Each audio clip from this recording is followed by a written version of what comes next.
Why are ghosts terrible liars? Why? Because they're totally see-through. I love it.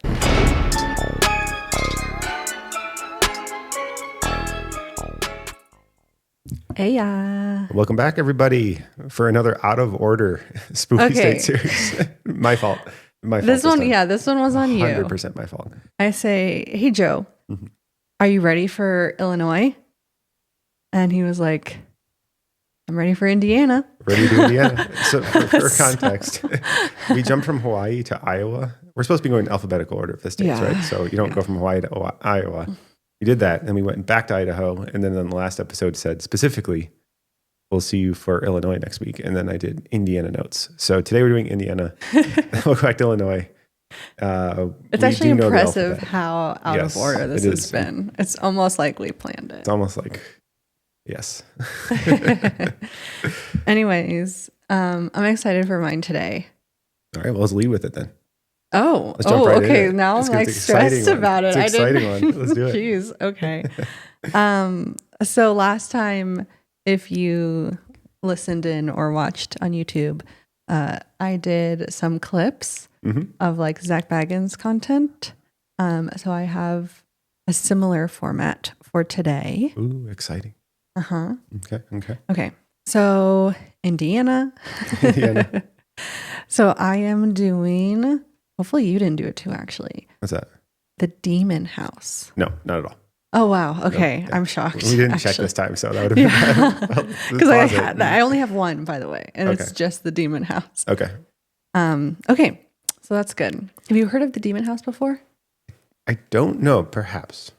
I feel like it's a pretty generic name. Yeah, I've heard of many demon houses. Yeah. Is this one that we may have seen in like the Zak Baggins Museum or? Maybe. Okay. So the Demon House, this is in Gary, Indiana. Okay. I feel like I have heard of this one before. Oh, so earlier when you said you hadn't heard of that, it was a lie? When you said Gary, Indiana, it made me think. I was like, have we like seen like maybe a YouTube video, like Watcher, or maybe anyways Zak Baggins? I don't Let's talk about it, and maybe it'll jog your memory. Yes, let's jump into it. Okay. Yeah. So this happens fairly recently. The story takes place like starting in 2011. Oh, so very recent. Yeah. By ghost story standards. Yeah, correct. Okay. So the house was also known as the Ammons house, I think. Okay. It was owned by LaToya Ammons. Her mother, Rosa Campbell, and her 3 children were also living there. Okay. The children, when they moved in, were ages 7, 9, and 12, a girl and 2 boys. Okay. So they, like, pretty much as soon as they moved in, they claimed a lot of paranormal activity occurring at this house. Okay. I couldn't find like a whole lot of information on why. Like what could have caused it? Yeah. Okay. Just that it's there. Just that it's happening. Yeah. Should we do that with our house? Just like claim that it's haunted? Yeah, and just start like.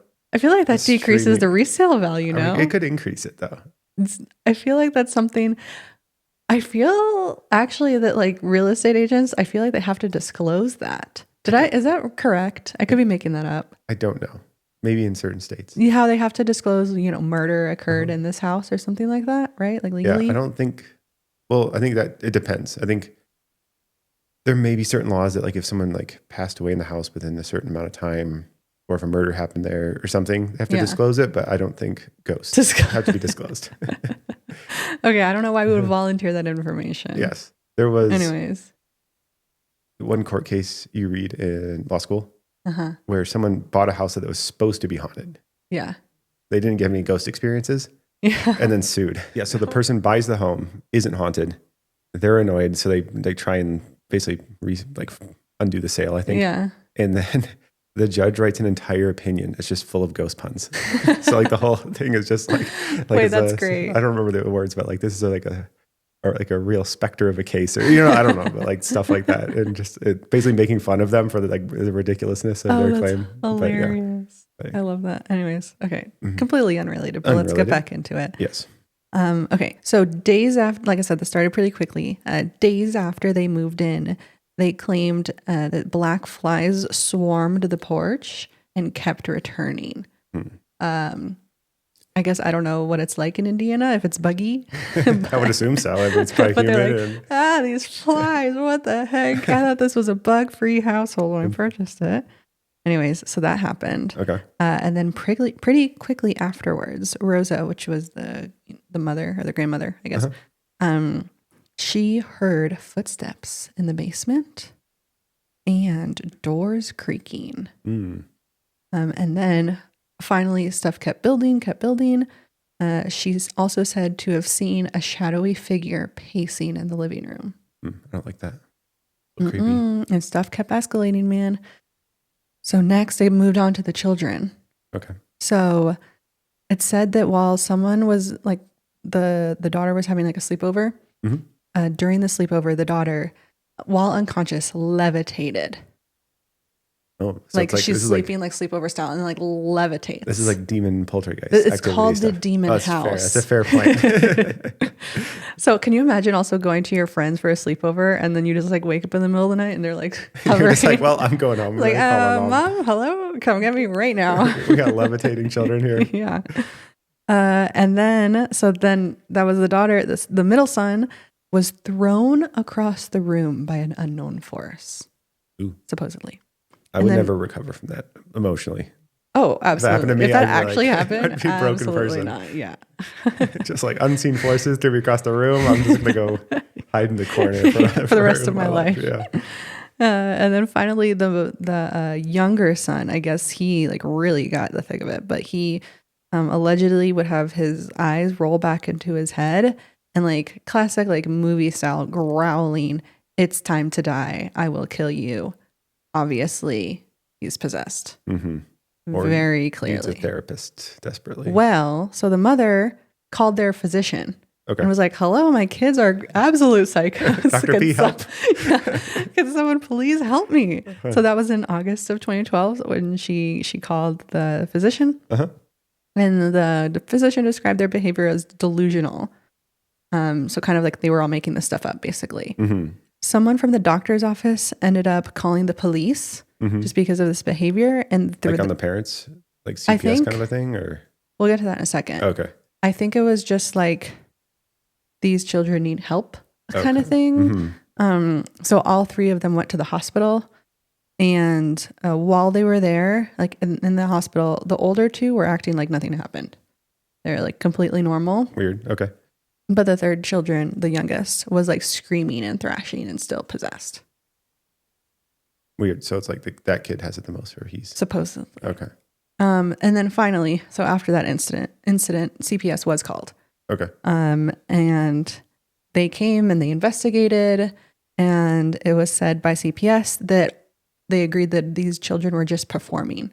It was all a performance for their parents to get attention, basically. Like they're making up the ghost stories because they're and faking possession or whatever. Okay. Eventually, though, this became like a common occurrence, especially as the police is going to your house and CPS is being called, that this made it into the news. And so there was like a ton of news outlets that were posting all sorts of crazy stuff. Like one example was that the police captain supposedly reported that a shadowy, there was paranormal activity in the house. I guess he went on like record or whatever saying that like the house is haunted, but everyone believes him because he's the police captain. Yeah. And then a photo was also published of a shadowy figure in the home when no one was home. I don't know how the news like outlets, like the tabloids, would go to someone's house, like just know that no one's home, and then take pictures. Took the picture if no one's home? Capture a picture. I assume it's like in the window. Oh, like looking out. Okay. Yeah, but a shadowy figure being in the home when the home was supposed to be empty. But what if instead there was just a person there? And they're like, "Why is this guy taking pictures of breakfast?" me?" Yeah, shadowy figure. Anyways, it like got into the news. It got like wild. Okay. So like I said, the police were involved. The CPS was involved. The doctors were involved. And then finally, it was like a last ditch effort. They call an exorcist because this has been going on for too long. Their kids are going insane. They're seeing shadowy figures. They're hearing noises. They're seeing all this stuff. So the exorcist comes and performs 3 exorcisms, some in English, some in Latin, and they even perform obviously on all the children. And they performed one on the mother, LaToya, as well. Okay. So that seemed to have done the trick. At that point. They decided to GTFO and move to Indianapolis, and then everything went back to normal. Oh. So it was the house. So I think it's like pretty clear that it was the house. But anyways, so this house obviously has some demons in it, or Clearly. some supposed demons in it. So who do you think could go to this house and tell us for certain if it's demonic? Well, I think if we're talking demons in hardcore investigation, we're talking Zak B. You are correct. Correct. Zak Baggins. No one takes it more serious than Zak Baggins, a demon possession. Absolutely. And talk about how serious this was. I mean, Zak Baggins is over here. He's a modern day Ed Lorraine. I mean, I guess they were modern too. I guess they weren't like that old. Current day. Current day. But I think that's a fair statement. I think that's the first observed here on the What Did the Dread podcast channel. Zak Baggins, modern day Lorraine Warren. Yeah. Anyways, Zach, her boy, investigates the house. I'm saying he's committed to the craft. And when I say committed to the craft, he bought the house. Oh. that is commitment. He bought the house in 2014. He must have a lot of money from. Well, no, I mean the TV shows and the museum and absolutely, because guess how much a known haunted house would go for? I know in my head where I think they'd go, but then like I discount it for Gary, Indiana. Okay. No offense to Gary, Indiana, but I'm pretty sure that's like more like the low, like kind of like a Flint. Like you're not paying out like big money for like a Flint home. That's fair. That's where fair. I'm from, but it's haunted. But it is haunted. What do you think? Say 750. 750? Yeah, 750. That's a pretty good guess. It's a little lower. A little lower. Oh, okay, 550. 34,000. 34,000. Oh well, I don't know if I can afford that, but like it's not. If I wanted a new car or a haunted house, I could go with the. He bought it for 34,000 in 2014. Oh, I way overestimated. Okay. And why did he buy it? It was haunted. But no. He's deep diving. Oh, okay. He films a feature-length documentary called Demon House. I want to watch this. It's available for free online, actually. When you think about like 34,000 for the house, right? You own it. There's no like, you don't need to do anything to film there. Like, how much does it cost to like rent, or like you know what I mean? Like, it's probably not that like cost different to like rent like a soundstage versus like just buy a house and do it. So yeah, he bought it and he filmed a full, not just an episode, a 2-hour-long film documentary. It's truth. I want to watch this whole thing. Yeah. So again, it's free online. It was released in 2018. I'm surprised we didn't watch it in theaters. I know. We were dating at that point. Yeah. Okay, so that's what I want to do today is I want to bring up screenshots and clips from this film. All right. I'll call it. So if you are listening, I will do my best to describe the scenes. But again, there's a lot of audio focused ones. But if you're watching on YouTube, you'll be able to watch along with us. Ooh, we've advanced our technology. We have. So let's see if this will work. Actually. All right. So let's go ahead and listen. For some context, kind of what's going on is Zach is in the house interviewing some people that were involved in the original investigation. So this is like near the beginning of the film when they are exploring the premises. Gotcha. With a Bible, some holy water, and some salt. And he was reading the Bible. He was just intense. He was really reading. While Reverend Maginot tends to LaToya, the 3 police officers who are present begin digging in the basement under the stairs. Okay.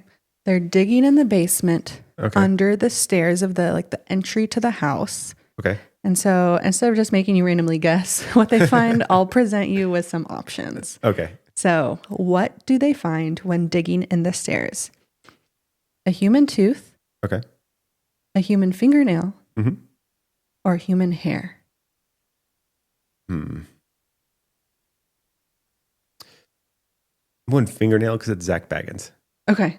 Just because like that'd be something that would not be that weird, but like they would do fingernails scream Zak Baggins? Yes, I don't know why. Okay, let's take a look. We were digging whatever. He had dug about 4 feet. The officer? Right. And he found a nail, a fingernail, a clip-on nail. I think it was pink in color. A nail. That was right. Right. A fingernail, a clip-on nail. And he found some panties. Women's panties. Women's underwear. Also dug up that day So like a glue-on fingernail, so we know it's like not that old. And then a press-on fingernail and a women's panties. I don't even know where to go or where to. I gotta say that is just the start of what they found under there. So my second question for you is going. So my first question was, what did they find? The next one is, what did they not find? Okay. A comb. Okay. Children's socks. Okay. Or a hairbrush. Oh, that's tough. What did they not find? Yes. A hairbrush? Okay, let's take a look. comb, 2 children's socks, a heavy bar, and a red tin. So who buried these objects under the stairs, and why? 2 for 2. So you were right. This is Joe has this thing where guess. he's like really annoying at guessing multiple choice correctly, which is why last time I specifically did not give you multiple choice, but you are 2 for 2. I don't know why I guessed hairbrush, to be fair. If you, there was no logic behind that. That was just like a 1 for 3, like a 30% chance. Yeah, no, that's how multiple choice works. If there's 3 options, there is going to be a 33% Well, sometimes chance. you can rule one out and then you're like, it's a 50-50. But I will say, this seems like a random assortment of stuff to be like just buried. And that's another thing. And They're convinced not that like stuff was falling through. Do you know what I mean? On the way to the house, it's that someone went in and buried these particular items. This like random assortment of just like family items that were like, like maybe I was like put on, you know, like, they're trying to make it sound scary, and I'm just like, that sounds like some like just like random stuff. That, like maybe just like trash that they found under the stairs. Just trash. So, anyways, 2 for 2. I will say there is not a prize if you win. Oh, damn! And get everything. Okay, so the next one is going to be a scene where, so this is a little bit later in the film. They've already had a ton of investigations and they've been there for quite a while. Now the cameraman is having some odd experiences. So let's take a look at that. Let's see it. And see what the cameraman is up to.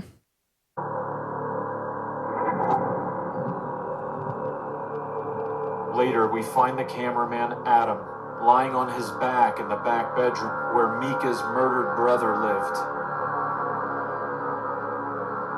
As we return to the hotel, that same cameraman, Adam, starts vomiting blood in my bathroom.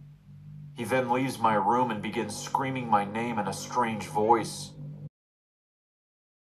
I would say I love the fact that they bought the house, but then didn't stay there. Anyways.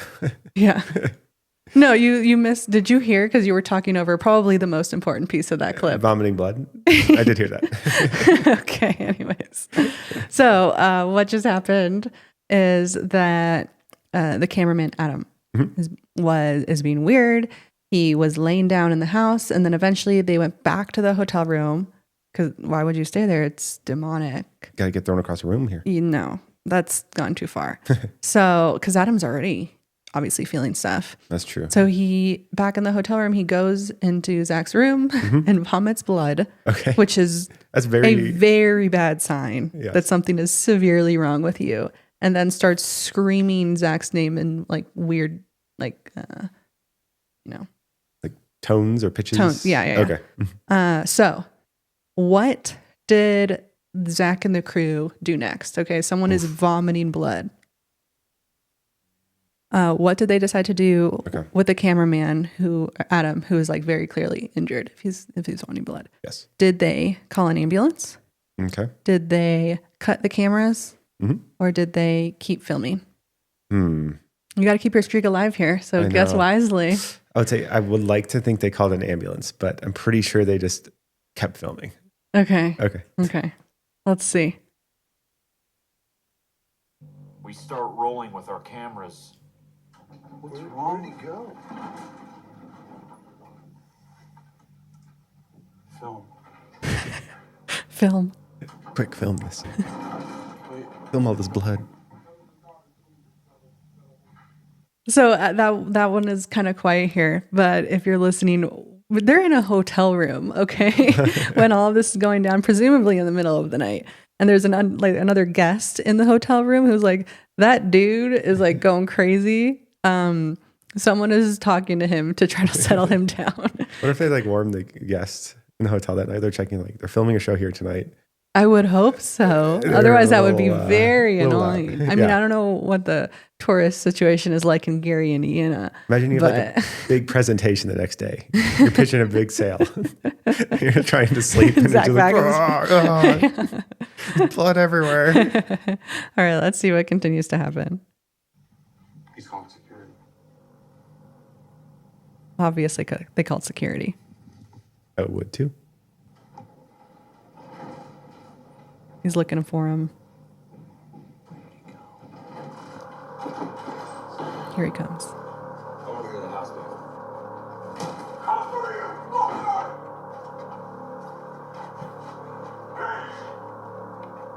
Whatever is affecting him, he's taunting it to do more. I would call the cops if I heard that at a hotel. Dude, what's wrong? I want to go to the hospital. He Ooh, is tough so guy. upset. angry. He's screaming, and what is he screaming for? To go back to the house. Yeah. Some demons are calling him back. He's ready to face the challenge. Yeah. Yeah. Very cool. So Tough. they do go back to the house. I can't believe it. Yeah. Wow. I mean, this guy's gone crazy. So there's a whole scene that I don't show, but where he is like going throughout the house, you know what I mean, continuing on with his episode. Rampage, one might say. Yeah. So anyways, while they're back in the house, this next clip happens. And so I'll have you guess what happens here. Okay. I heard a female voice in the kitchen. He hears a female voice in the kitchen. Okay. What does the female voice say? Okay. Options are, that's my baby, Okay. get out, Okay. or he's here. Ooh, those are good ones. I feel like I said get out last time, last episode. Yeah. I like that he's here. That's creepy. That's like the most He's creepy one to here. me. Yep. Okay. Yep. Let's take a look and listen. Let's do it.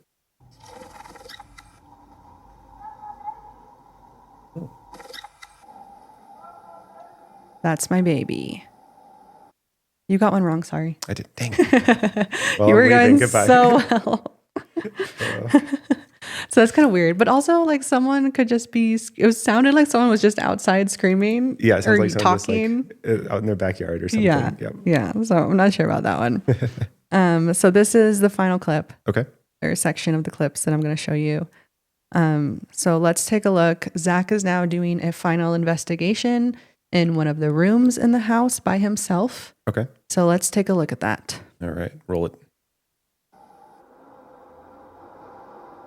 4:51 a.m. This is happening.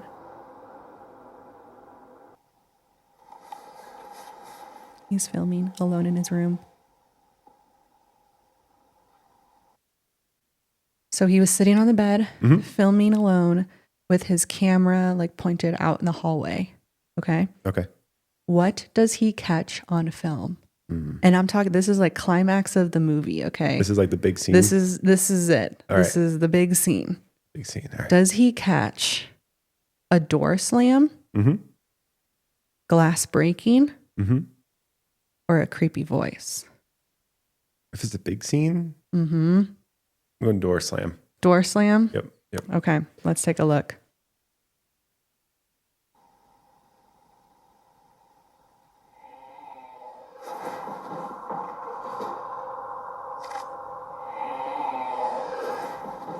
The answer is a super creepy voice. That is a pretty creepy noise. I don't know what that is, but if they're trying to make something sound demonic, like I feel like that would be it. That's pretty creepy. Or like a demonic cat, maybe. It sounded kind of like a cat like really blew up its like the audio. So it could have been a demonic cat. I mean, yeah, maybe that's it the whole time. Yeah. Anyways, he is very clearly freaked out. oh yeah, He is describing it again for you. He is jumping back on the bed. Conveniently keeps the camera lying on the bed, Yes. but a little askew because he was so jolted by this situation. Oh yeah, you couldn't have seen that coming. And so there is one final tidbit Okay, that is captured on this camera left on this bed. accurately placed to capture. Correct. We're Okay. still looking down the hallway and still in the same room. Okay, All right. So what is the final thing that Okay. Zach catches on film? okay. Options are a light flicker, Mhm.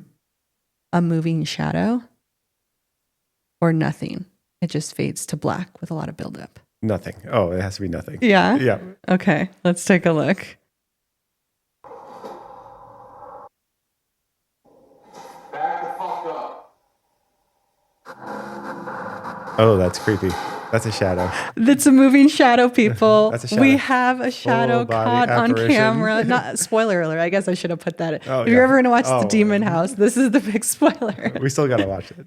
Yeah. Again, describing it if you're listening, but the camera is kind of like askew and the lens is covered because he kind of threw it when he got freaked out after hearing the voice.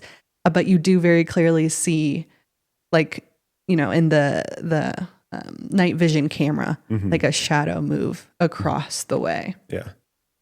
So this has an incredible effect on Zach. Let's take a look at how he feels after having this horrifying experience, seeing the demon cat, hearing the demon cat, or the demon that's just pretending to be a cat. The full body shadow person. Let's see. After I witness what appears to be a dark mass that comes out of the wall, excruciating pain begins emanating from the back of my eyes.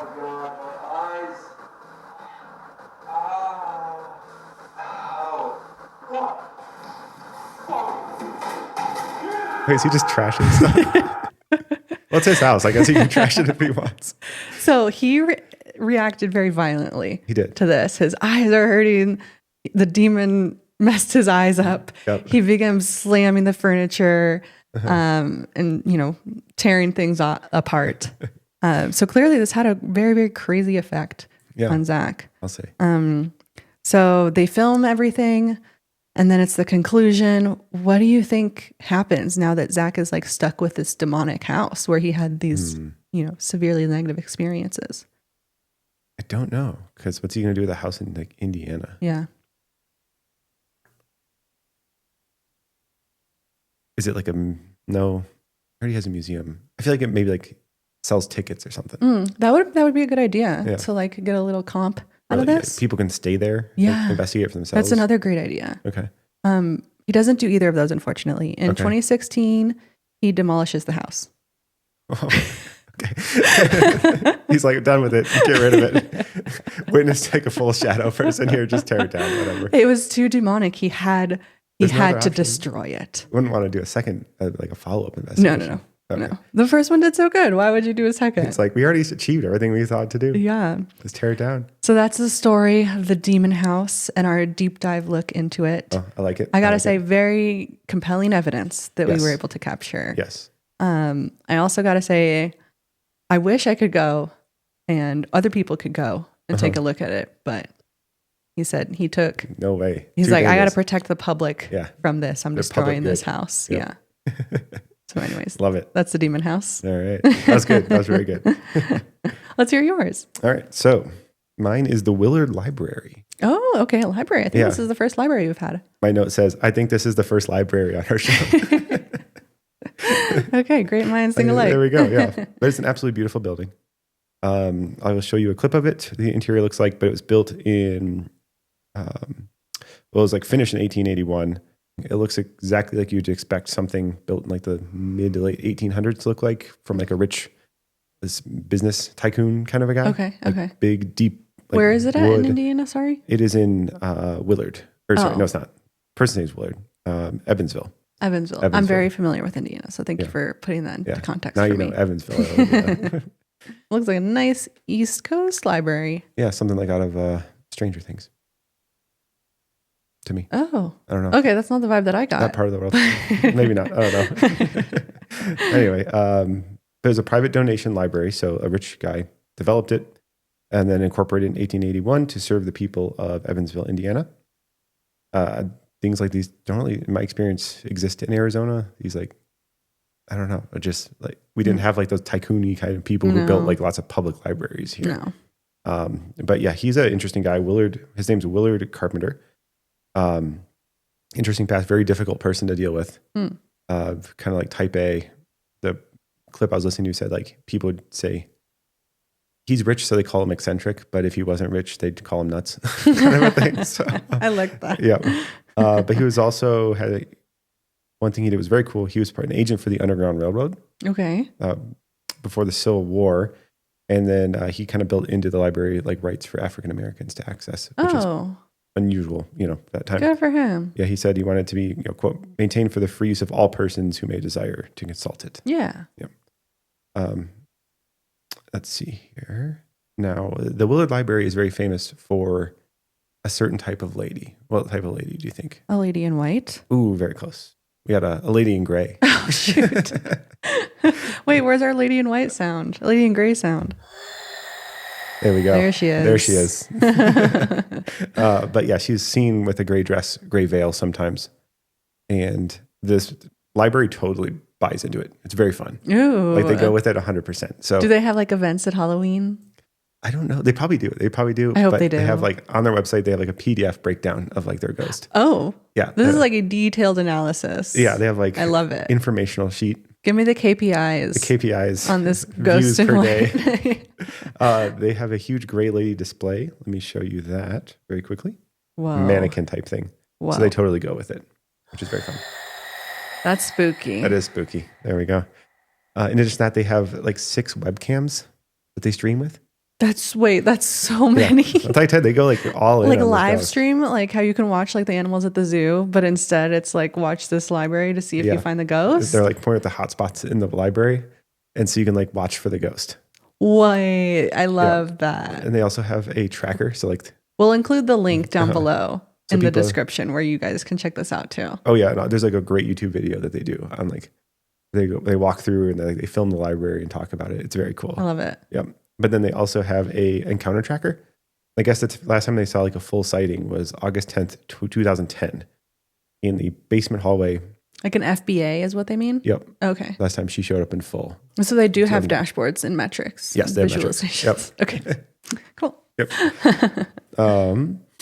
But yeah, so I'll give you some general sightings, general experiences before jumping into who this gray lady may be. Okay. Okay. So there's something I found very compelling is that there's a long history of sightings there. So it's not just like a modern thing that popped up. When was this built again? It was built in 1881.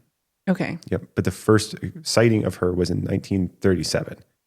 Okay. Yep. So they had, a library custodian who was going through the basement and encountered the gray lady for the first time.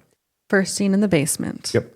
Got it. The account says the custodian, alone in the dimly lit library basement, ventured towards the furnace room with his flashlight. There, in the murky shadows near the hallway junction, he nearly collided with a spectral figure, a woman in a flowing dress and a haunting gray veil. He gazed at her in disbelief. She dissolved in the darkness before his eyes. Ooh. Yep. I like that term, dissolved in the darkness. Yeah, just like fade away. Yeah. So he had like the classic like basement ghost experience, basically. Nice. Yeah. Like when it's like, did he freak out and run up the stairs really fast? probably. I mean, I would say there's like the classic Midwest, like you're the kid standing at the top of your parents' or your grandparents' basement stairs, and you're like, I've left my book down there. Like, well, I guess my book is staying there forever. I take my life into my own hands, and you run down, run back up. You went in that basement with the pool table. Yeah. Yeah, the soda Midwest. The pops used to be in the fridge down there. Oh. So you could go by yourself as a kid. You're basically. I didn't want to go down there as an adult. Yeah. It's just like I was like 29 and I was like, I'm not going to grandma's basement. Like that looks scary. Also from Arizona, we don't have basements. So in general, they're terrifying. Yeah, you didn't grow up with them. Yeah. I grew up in them. I didn't know not about basements. But anyway, so this person saw her a couple more times and nobody believed him, so he quit. He's like, if nobody else is going to take this seriously, I'm out of here. And he took off. And then there's a Miss Margaret Merrier. Miss Margaret Merrier. And she was a children's librarian. And they were doing some renovations in the 1980s. And she started having experiences. So it went a long ways in between the first sighting. That's like 50 years without a sighting. I don't think this is like the next one they noted. I think there's been sightings throughout time. Okay. But this one is interesting because she started having experiences at the library when she was working, and then whatever it was followed her home. Oh, don't like that. Nope. And I thought this was cool. So at one night, then alarm started going off middle of the night, like an intruder alarm. And so like the manager goes and the cops show up. And one of the cops goes in to look around and the other one stays outside to like watch from the outside to see if people leave. And he sees in the window like a woman with a shadow figure next to her. So he sees like two apparitions. Oh, wait. He sees the lady in gray. Yes. And then a shadow next to her. Yep. So like more than one spirit. And then, but she's fully visible and the other person's just a shadow. Yep. Oh, we're talking tiered ghosts. Yeah, we got like different levels of spirits. Whoa, here. we got to dig into that. Yeah. But then the cop came out and his partner found nobody in the building. The other cop. And then he's like, he should have like walkie-talkie to be like, the second story, the third window, they're there right now. go. Yeah. But then I guess they talked to like the library staff afterwards, and he had never heard of like this lore or anything, so he didn't even know that was something he should see. Oh. Yeah. Oh, so he just thought it was a person. He just thought there was people in there. Oh, that's even scarier. And the other cop didn't see anybody, and then he's like, "Didn't you see like the lady in the window?" And then there was that's even scarier. Yeah. That's horrifying. Yeah. But then other stuff happens. Smell of perfume. So ghost smells. The normal one. People hear things you'd expect, like footsteps on like the wood floors. One that I found interesting: books move, but like not in the way you'd expect. So this lady was like reshelving books. She turns around to her like cart to grab more books. Turns back to the bookshelf, and then like every third book was like pulled out. Wait, I don't like that at all. Oh my gosh. Yeah, so like not all the way, but like kind of like the corners were out. Yeah. So every third. Yeah. Ew. Yeah. No, thank you. Ew. I don't like that one at all. You're just like, oh my God. Because then you're like, they're just like messing with you, right? Like, no, that's like scary. I don't know. That's like next level scary. And then books just like will fall off the shelves. Like when you talk, like say something, then they'll like pop off. And then people get touched, like their hair or their jewelry will get like pulled. This ghost is trying to like rip people's jewelry off. Yeah, it might make sense. When I explain who it is. Okay. And then the ghost doesn't seem to like new things, like changes to the building, which again we'll go to like who I think it is. Okay. But like new toilets, they installed like new toilets, and they would just like go off all the time. And they kept like calling plumbers out, and they're like, "There's no reason." Very Moaning Myrtle of this ghost. And then like somebody like they set up like a new projector like in the roof or in the ceiling, you know, and it kept like shifting like up and down, so like you couldn't use it. And they kept calling the people out to be like, "Why is this thing moving?" We like it's like messing up where it's sitting.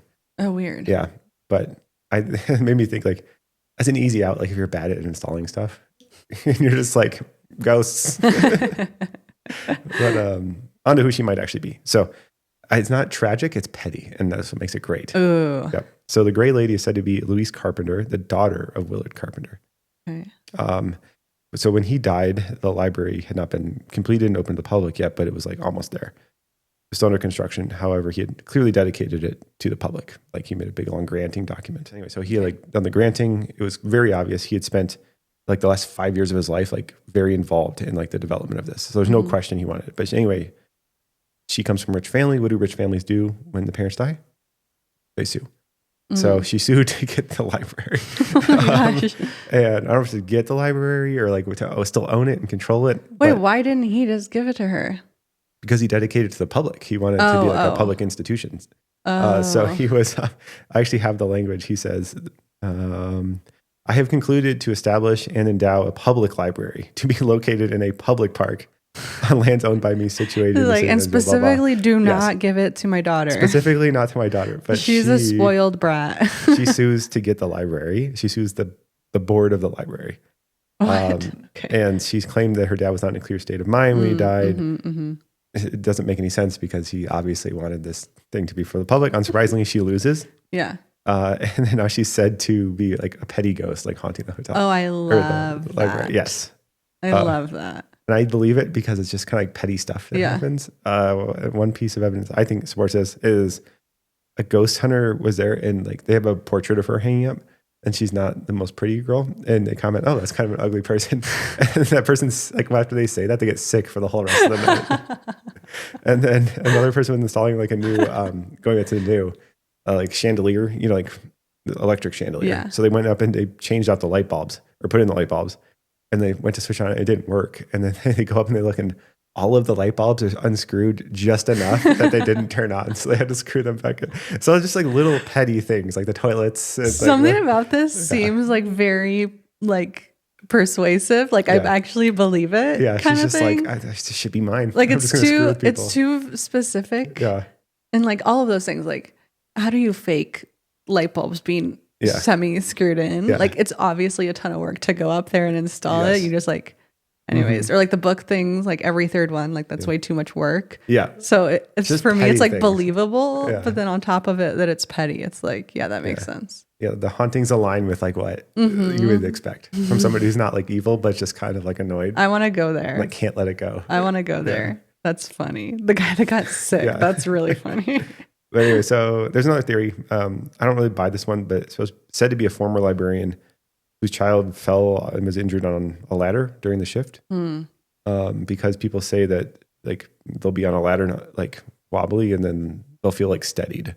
So they think like someone's steadying them. I don't see any evidence that like this happened. They don't like give a name. Okay. And then even if the kid fell and got hurt, like it's not like anybody died there. So that one doesn't make a whole lot of sense. No, absolutely not. Yeah. And then this one I think is interesting. And going back to Lorraine Warren. So Lorraine Warren went here. She went down to the story pit, which I think is like the kids area, like basement. Okay. And she had like a vision there. She like went into a trance. Yeah. I think she saw like a woman looking into water or something. But anyway, she said there's a sorrowful woman spirit here connected to the land. And there's other spirits too. So for me, it's like maybe like if it's pre-building, maybe like Native American connection, something like that. But if there's multiple ghosts, maybe that's what the ghost that the cop saw. Yeah. But if it's a Victorian dress, though, to me, it more lines up with like the era of the building and like the daughter. It's 100% the daughter. Yeah. That's just like because very the clear. pettiness is super good. Yep. Very clear. Wow. Yep. I love that one. That one was a fun one. You always have dark and like murderous ones. This is just a petty. It's just a petty fun ghost. I love it. Yep. I love it. Good for her, girl. Yep. You keep haunting. You do you. All right. That was fun. That's my one. I liked it. Yeah. That was a good one. Hopefully you guys liked it too. Yeah, let us know in the enjoyed. comments whether you did or if you hated it, let us know too. We appreciate engagement of all types. Yes. All right. So, okay. We promise, because it's the last state that starts with I, it's going to be Illinois. Moving on to Kentucky. No, we will not forget about Illinois. Because again, I have some personal stories. That's true. Second teaser for the personal Second teaser story. in a row. Yeah. All right. All right. That was fun. Cool. Let's talk to you all next time. Yeah, we'll talk to you next time. Stay spooky.